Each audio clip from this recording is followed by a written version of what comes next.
The life of Queen Adelaide. Throughout her reign, it would be challenging to find a queen whose charitable acts and kindness accomplished as much as hers did. One particular case stands out where Queen Adelaide of Saxe-Meiningen showed her extraordinary charity when she agreed to marry William, a 53-year-old Duke of Clarence, in 1818. Despite William's reputation for having a coarse mouth, being a womanizer and fathering at least 10 illegitimate children, he had been rejected by at least 12 princesses of European origin before Queen Adelaide. William, the third son of King George III, was not expected to ascend to the highest order in the land, so what drew Queen Adelaide to him? Let's explore the remarkable life of Queen Adelaide of Saxe-Meiningen. Adelaide was born on the 13th of August 1792 in Meiningen, Germany, as the eldest child of George I, Duke of Saxe-Meiningen, and Luise Eleonore. Her life was about to undergo a significant change as she was an amiable and loving woman, unaware of the challenges that lay ahead. On the other hand, William's background was entirely different. From the age of 13, he was sent to fight in the American Revolution and had a reputation for being a close friend of Horatio Nelson, with a promiscuous lifestyle. At 24, he had contracted 3 nasty doses of pox, leading his father to retire him from the forces and encourage him to settle down. Despite the efforts to bring stability to his life, William continued to make questionable choices. He fell for another woman, Dorothy Jordan, an actress with a foul mouth and 3 children from different men. Nevertheless, William and Dorothy stuck together for the next 20 years and had 10 children together, despite facing financial hardships. Eventually, circumstances forced William to seek a wealthy woman to alleviate his financial burdens. He parted ways with Dorothy in 1811 and embarked on a search for a suitable match.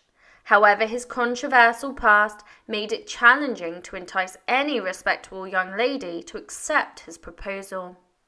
In 1818, the situation became critical when the heir, Princess Charlotte, and her child died during childbirth. William, having ascended the monarchy ladder unexpectedly, now faced the pressure to marry and produce heirs. However, his search for a suitable lady seemed increasingly improbable with time. Then one day, Adelaide, a 26-year-old from the small principality of Saxe-Meiningen, said yes to his proposal, choosing her home region over the highlights of London. Adelaide's wedding day turned into a double affair, as William's brother Edward, Duke of Kent, also married a German bride named Victoria of Saxe-Coburg. Both couples were eager to produce heirs, and it became a race to do so. Unfortunately, Adelaide faced difficulties, and her first child died in infancy. 2 twin boys were stillborn, and she suffered further miscarriages as well. Victoria, on the other hand, did have children of her own. In a poignant letter, Adelaide asked Victoria if she could consider her children as her own, but Victoria was defensive and did not agree. Despite the challenges in their marriage, Adelaide's influence on William began to grow. She helped him reform his behaviour, reduce the drinking, swearing, and abandoned his mistresses. When George III died and George IV took the throne, Adelaide distanced herself from the new king, finding his scandalous behaviour distasteful. Nevertheless, over time, the royal couple continued to have children, and the line of succession looked healthier. William's younger brother Adolphus, Duke of Cambridge, had children, including George in 1819, and 2 daughters, Augusta and Mary Adelaide. 1827 marked a pivotal year for William when Frederick, Duke of York, passed away, making William heir presumptive to the throne. George IV's days of womanizing and drinking came to an end in 1830 with his death, and now William, also known as Sailor Billy, was ready to take a leap of faith with Adeline by his side as the new queen. Their future was uncertain, but they were determined to face it together. With the court ahead of her, Adelaide prepared for a showdown with the challenge of cleaning it up. As the court underwent a transformation, passionate behaviour and shady dealings became distant memories. A new era began, prioritising manners and integrity. Many ladies were excluded due to their questionable past, and Adelaide had a special fondness for one of the Duchess of Kent's children, Victoria. When the Duchess demanded a separate procession for her young princess at the Abbey, William disagreed, asserting that his wife Adelaide could still have children. If the princess attended, she would be simply known as Princess Victoria and nothing more. The Duchess agreed not to attend. Adelaide felt distraught about this decision, but William, who had never been fond of his sister-in-law, didn't care. Despite not being a strong ruler, William's popularity soared, largely thanks to Adelaide's charity work. She dedicated up to a third of her resources to help others and support worthy causes. Adelaide was the first queen to employ an almoner to investigate potential new trusts and charitable organisations. Although the couple faced occasional downturns, their relationship remained strong. A rumour spread about Adelaide becoming pregnant by one of her courtiers, which was considered nonsense and quickly dismissed. In 1835, William's health declined, and a typhoid scare affected Victoria, who recovered fully.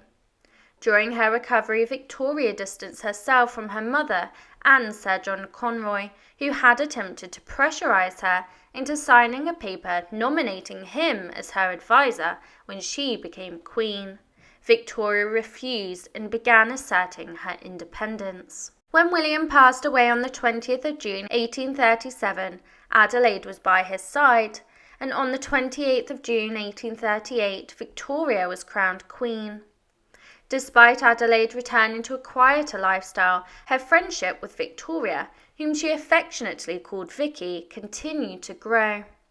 Adelaide made sure to be present at most important events alongside the Queen.